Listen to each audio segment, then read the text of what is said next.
My name is Michael Frank. I'm a cardiologist and specialist in vascular medicine.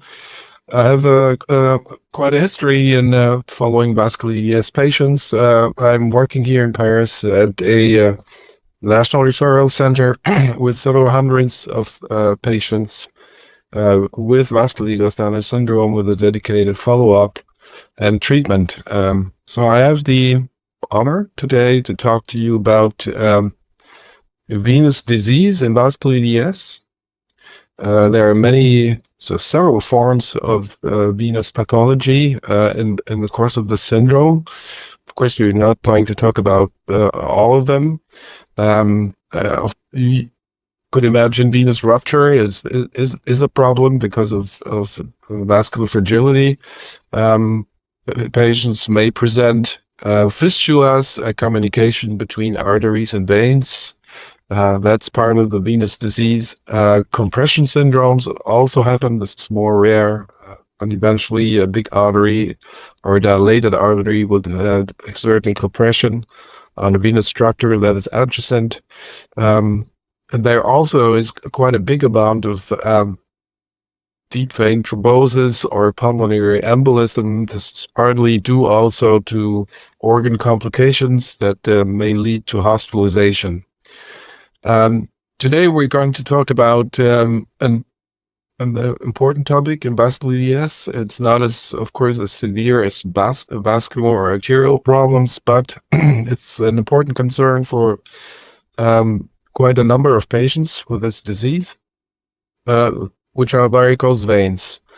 So, to start with a few definitions, medical definitions about varicose veins, and we define them as dilated superficial vessels, usually of the lower limbs, and that are superior in diameter by 3 millimeters. That's what is shown on the left image. There are smaller varicose veins that are also easily seen in patients with vascular EDS because of increased skin thinness, and that these are reticular veins, or they're not always varicose veins, but they may become varicose veins and become a concern, at least an aesthetic concern. And then there are smaller varicose veins that we call telangiectasia, which are very small vessels that are less than 1 millimeter in diameter. They're also known as spider veins.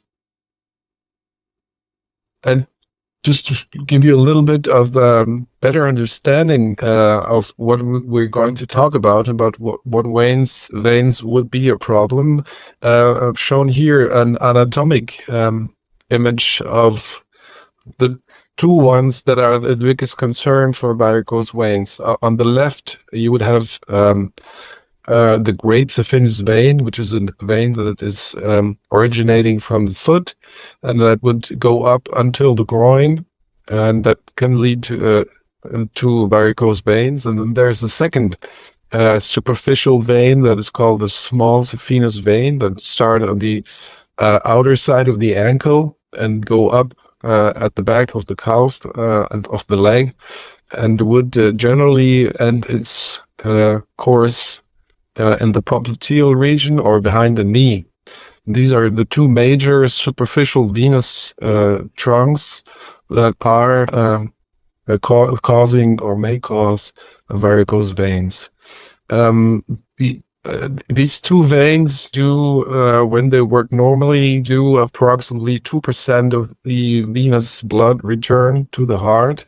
Of course, the blood is supposed to only to go back towards the heart for reoxygenation in the lungs. And for this, veins do have little valves inside that prevent the blood from any backflow. And when these veins become incompetent or insufficient, these valves wouldn't work correctly anymore, which creates a dilation, and this dilation would ultimately lead to a backflow of the blood into the leg, which itself causes pooling of the blood in the leg, that may be responsible of symptoms, but also aggravates the varicose veins since pressure is increasing, which leads to more dilation. And this is sort of a vicious circle. So that's the basic pathogenic mechanism of varicose veins, blood flowing, not flowing to the heart, but down to the feet. And so this is what this may look like when you have very evolved varicose veins. Here in the patient with vascular EDS syndrome, and there's a classification that is used for any patient with varicose veins, and that would start with telangiectasia up to varicose veins. Throughout the symptoms are edema, and when patients do have symptoms before or while having edema, they also may experience heavy legs, aching or burning, itching. Muscle cramps may be due to varicose veins, or even restless legs can also be associated with superficial venous insufficiency. In a more advanced stage of this disease, you would have skin changes, as is shown here on the upper right picture.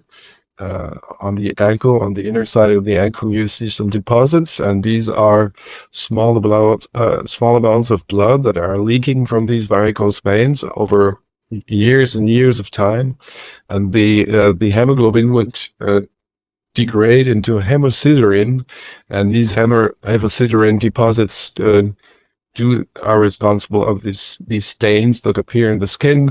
There's this sort of an iron deposit, and that on the long course may be toxic for the skin. And this is one cause of venous ulceration, which is a very ultimate state of superficial venous insufficiency. So what are the causes of varicose veins? Of course, this is quite frequent in the general population. It is estimated you have a prevalence of about 17%, and varicose veins would increase with age. So age is a risk factor. Very often patients do have a positive family history for varicose veins. To female gender, there's a risk factor, as well as pregnancy.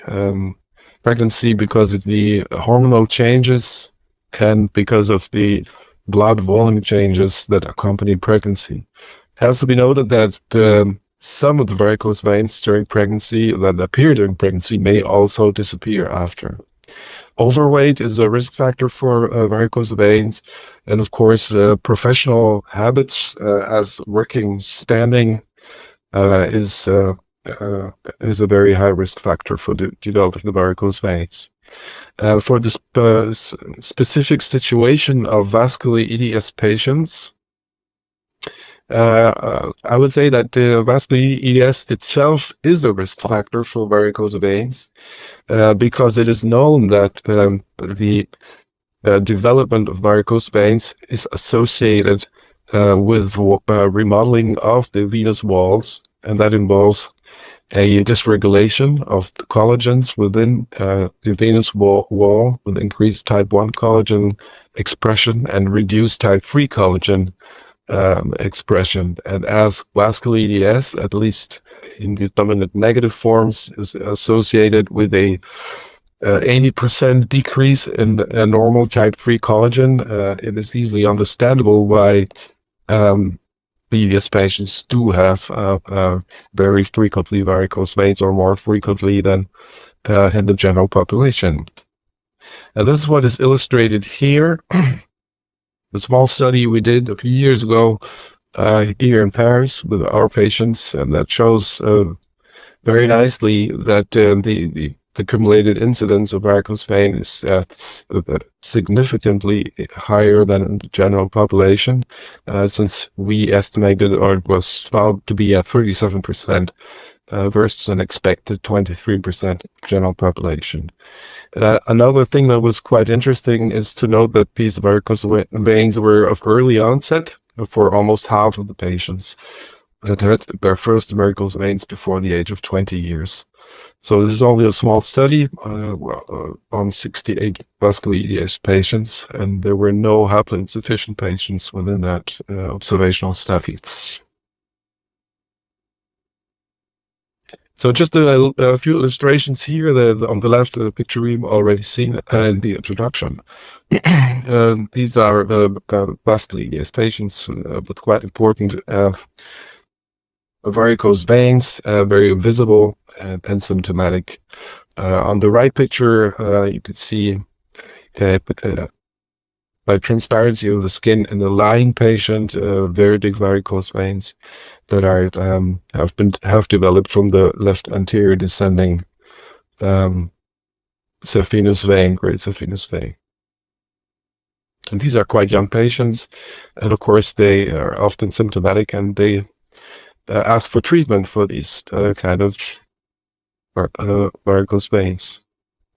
Something else that I wanted to show you is these hemosiderine deposits that may appear with vascular EDS syndrome, and this location is quite unusual on the foot or on both feet. Here in this patient and on the thigh, usually you would expect to have these or on the ankle or on the leg, but here because of repeated ruptures or chronic ruptures of varicose veins, this patient, a very young patient, already developed these deposits in these unusual locations. So this is quite a problem, especially for a young lady, to have these legs in this kind of aspect or anesthetical condition. So how do you diagnose varicose veins? Of course, clinically, historically, when we didn't have any complementary or duplex ultrasound, patients were examined with the different various clinical tests that could help you to confirm presence of varicose veins with tap and cuff tests and the Trendelenburg test, which I won't develop because this is something that is not really used anymore. So the gold standard for diagnosing varicose veins is duplex ultrasound examination, which has to be performed also to check that there is no other venous disease on the deep veins, which are responsible for the majority of the venous blood return in the patient. And this allows to exactly map the varicose veins. So we have these forms we can fill out for the mapping, as shown in the middle. And on the right side, you would have the same mapping, but drawn on the patient himself. So that's more frequently used for surgery when the patients are being referred to the vascular surgeon for an operation on varicose veins, because once the patient is lying, you can't see the varicose veins anymore, so the surgeon has to be guided very precisely to know what he will have to remove. So a few words on the management of varicose veins. Of course, the first line treatment of management of varicose veins is weight control. It has been shown that regular physical exercise like walking and running is important and may reduce symptoms. This is all targeted into strengthening the lower limb muscles. And this is known to improve the calf muscle pump, which pumps or helps the venous return. Of course, avoid long-standing positions. That is always seems logical, but it's very important. And eventually leg elevation for people with symptoms. Venous compression is also a first-line treatment for any varicose veins. And it helps reduce significantly the typical symptoms that are associated with varicose veins, like pain, leg heaviness, cramps, or even edema. Then there is also interventional phlebology. the first-line treatment often is not sufficient, and you will always try to cure the patient from the varicose veins, and have been normalizing the venous return, and this would alleviate the symptoms enormously. In vascular EDS, there is a problem that has occurred with the historical way of treating varicose veins, with its high ligation of the grades of venous vein, or the surgical stripping of the venous vein. And this is because there is an important proximity of these veins with the femoral vein at the groin, and even with the femoral artery. So we had at least 3 examples, historic examples here in France, with patients that had surgical stripping of varicose veins. They were all the time undiagnosed vascular EDS patients. And in one patient, there was a tear and rupture of the femoral vein, which resulted in definite occlusion of this vein. And in another patient, occurred a rupture of the femoral artery that extended to the iliac artery, and that resulted in complete occlusion of that important arterial,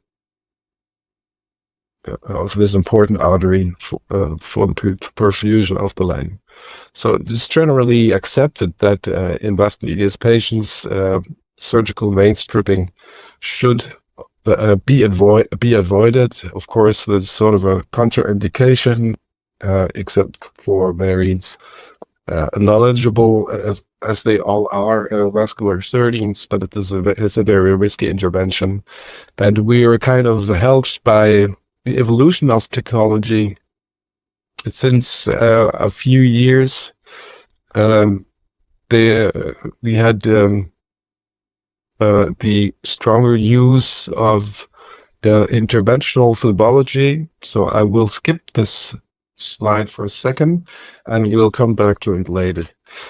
So there was a strong development in endovenous therapy for varicose veins, and that is done by using generally heat that is either produced by a resistance that will heat up to 120 degrees Celsius for a few seconds, and that would denaturate the wall of the varicose vein. And these interventions only require a puncture at the leg, as it is shown in both pictures, and then you would insert a probe that is being pushed up until the groin under echographic control, and this way, that's a very safe way of destroying a vein. So you could use either heat, either a laser to do the treatment. Both actually work, have been published, of course not in big series, but it has been performed safely. I've done several patients with this therapy, and it apparently worked. So I was talking about interventional phlebology, and this kind of replaced surgical vein stripping. So this kind of resolved the problems that arose with the surgical vein stripping in vascular EDS. And it appears that this is an interesting alternative that is working in patients with vascular EDS syndrome. We've had several patients that were operated with this technique, and with good results and good tolerance and without any complication due to the procedure. It is interesting because there is a low percentage of redux or repermeabilization with these techniques. Personally, I would have a little preference for endovenous laser therapy because there is an immediate occlusion of the vein that has been treated, whereas with radiofrequency, there is a little delay that goes from 1 to 3 days before the vein would occlude. There are some limitations to this technique. These are mainly anatomic. The vein has to be straight, Otherwise, the probe will not be able to go up until the groin. And it has to be sufficiently deep or far away from the skin not to burn the skin. There is another technique that is quite frequently used for removing varicose veins in patients without vascular EDS. That would be phlebectomy. That would be an incision and the physical removal of the varicose veins. This is of no utility or can be used in vascular EDS patients because of the friability of the vascular wall makes them impossible to remove. They would tear apart when you try to remove them. So this is of no utility for the patient. So in addition to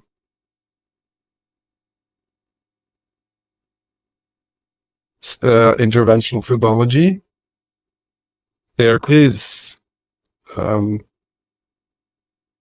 sclerotherapy. So this might not be available in all patients in all the countries worldwide, but for countries where it is available, it is an interesting alternative, or it is complementary to an endovenous thermal ablation. And this is possible for the two saphenous trunks we've been talking about, the great saphenous vein and the small saphenous vein. Whereas for very dilated veins, probably there is a high risk of repermeabilization, so it's always better to use for at least patients with big varicose veins, first-line endovenous therapy. So in my practice, the best indication for sclerotherapy, foam sclerotherapy, are relapsing varicose veins after prior surgery, which was the case in the patient illustrated on the right side. You can see very, very big varicose veins that have not been treated for several years, and we were quite successful with repeated sclerotherapy and making these veins disappear. So the great advantage of this of foam therapy is that it is easy to perform, and it is safe in its use. It has been used for decades. Of course, you respect the general contraindications to this therapy. There's the main limitation of sclerotherapy is that the space would repermeabilize quite frequently, especially if you treat great saphenous veins or small saphenous veins. For this reason, in young adults, I would rather prefer to do endovenous thermal ablation. So I made a small list of possibilities of treatment of veins with sclerotherapy, and there's quite a big array, a large array of treatment possibilities. So to conclude this presentation, I would like to underline that vascular EDS is eligible to most therapeutic options of treatment of varicose veins. Of course, no surgery, that is way too dangerous. And luckily, the evolution of technology leads away from surgery to less invasive therapies like laser therapy or radio frequency. And in my experience, these treatments should be considered first line before sclerotherapy for treating great small saphenous veins. And the foam sclerotherapy also is very efficient, especially for patients with great saphenous vein refluxes associated with varicose veins that may not be treated with laser, and for redux varicose veins for patients that have been or may have been operated previously that would have been treated with phlebectomy, but which are possible here. And so finally, the interventional therapy and foam therapy are very often combined since phlebectomy is impossible, and it is very frequent to have tributary veins that are born from these great and small saphenous veins with big varicose veins that require some treatment. And for these, foam therapy after occlusion of the main venous trunks is a very good option. So thank you very much for your presence following this webinar. Very sorry for the technical issue we had before, but lost internet connection. I'll be happy to answer any questions you may have. So we would now be taking the questions. So I give some time just in case some people are still gathering your questions. There are a few questions that people sent in before the webinar, and I'm just going to list out those questions. So the first question was, is there any relationship between vEDS and compressive syndromes like pelvic congestion, nutcracker, and May-Turner? These compression syndromes are not more frequent in vascular EDS than other forms of EDS, in which they have been suspected to be more prevalent, and in which they may be a problem that is, I think, probably under-investigated at the present time. But in vascular EDS, we don't really have this problem in many patients. What I've presented earlier was compression by adjacent structures that would be eventually be dilated arteries that would exert a compression on veins. That is a big problem. That's a venous compression, and so we have quite some problems with that, but not like the nutcracker syndrome or the other compression syndromes that are upper branches of the aorta. Okay, thank you. And I know you briefly talked about it in the beginning about spider veins, but someone else is asking, is spider veins part of varicose veins? Yes, sure. Well, as I presented, that it's a very small varicose vein, and by definition, smaller than 1 millimeter diameter. And this is part of the venous disease, and it's an early stage of superficial venous insufficiency.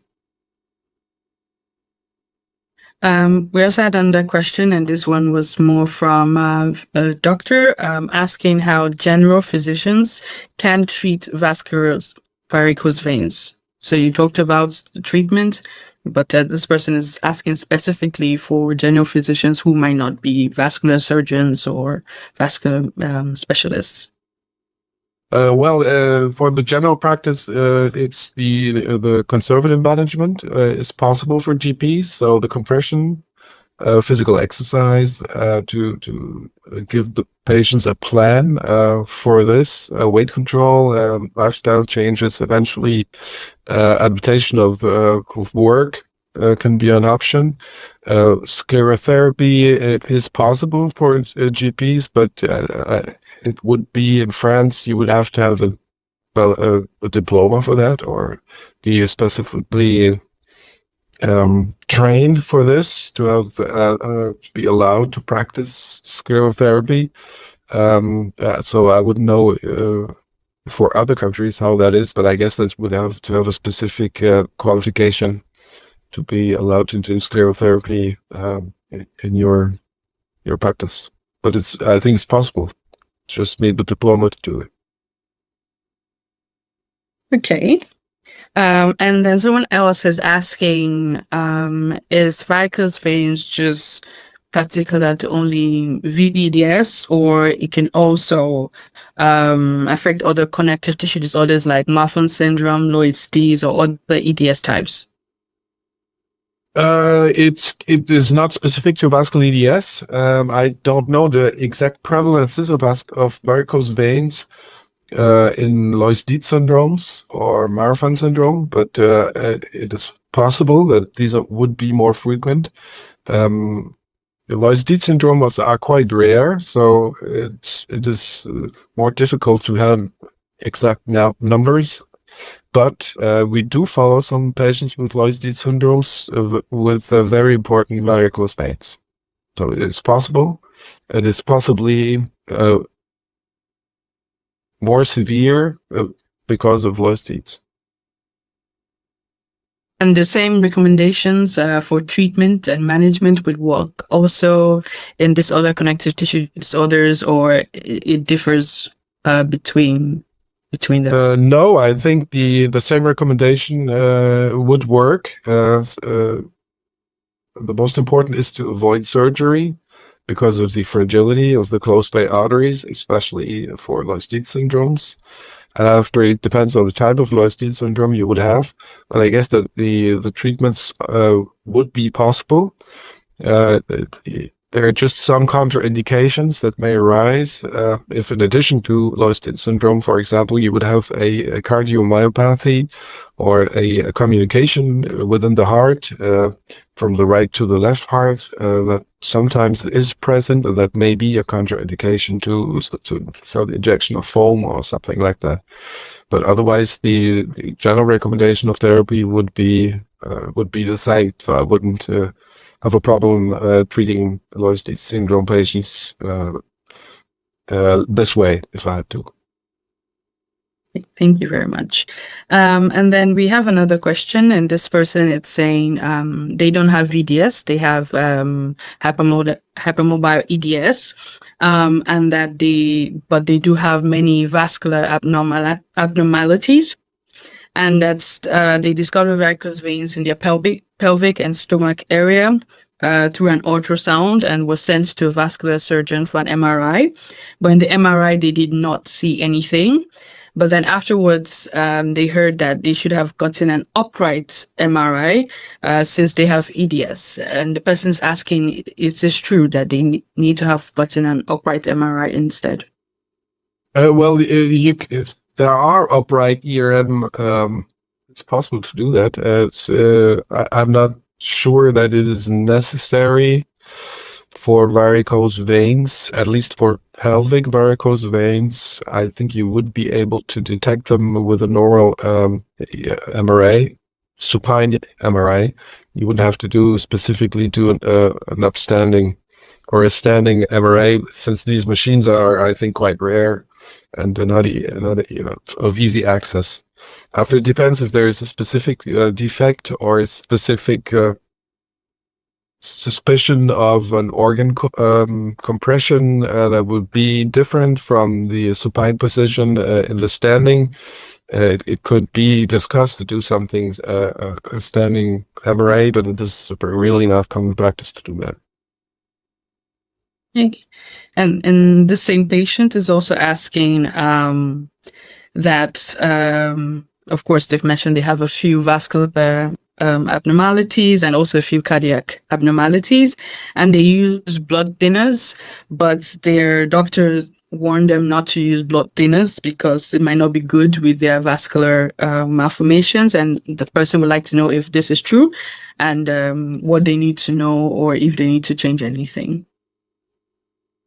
So it's difficult to answer to specific questions or individual situations, but in general, what I can say is that for people that have connective tissue fragility, especially vascular, aneurysms or any vascular defects that are at risk of evolving or eventually at risk of rupturing, it is always a concern to have fluidifications or blood fluidification on a chronic basis. So what we try to do with our vascular EDS patients is to avoid permanent prescriptions of antiplatelet agents or anticoagulants, because if there ever is an arterial rupture, this of course would be a big concern for the patients, since it would increase bleeding. So we try to limit the duration of prescription of these treatments when it's possible.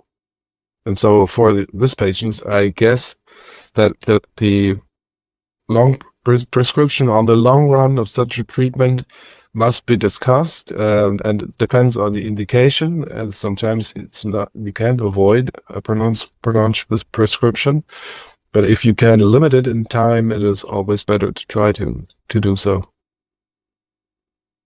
Thank you. Thank you very much. I hope that the people who asked these questions are joining on the webinar and were able to catch the answer to their questions. I'm just looking through the Q&A to see if there's anyone who left any questions. I don't see any questions. We can just wait a few minutes. And if there are no further questions, we can end the webinar. Just to remind you that the recording of this webinar will also be available on the VASCERN YouTube channel. So if you're not following us on YouTube, please kindly go subscribe so you know when this recording will be available and you can rewatch it and also see the and listen to the answers of the questions that we discussed today. Okay, so there's a question, and the question is there a role in vEDS patients with varicose veins or chronic venous insufficiencies for venoactive drugs like diosmin or MPFF? Yeah, medical therapy in varicose are commonly prescribed, and some of them are efficient, but only for relieving symptoms, and it's quite a variable effect depending on patients.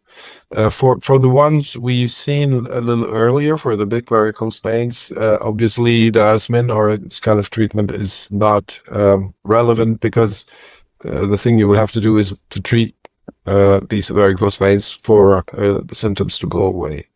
I think these are interesting for functional venous insufficiency. So when you don't have big varicose veins, but you feel heaviness of the legs or you have cramps, these might be a useful aid for a short period of time, maybe in summer, to relieve symptoms. But their effect is very dependable on patients, so there is no systematic prescription of these. Thank you very much. Okay, any other questions?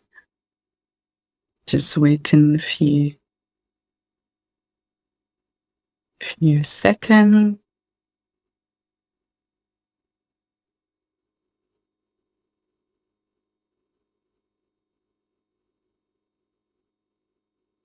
Okay, I don't have any more questions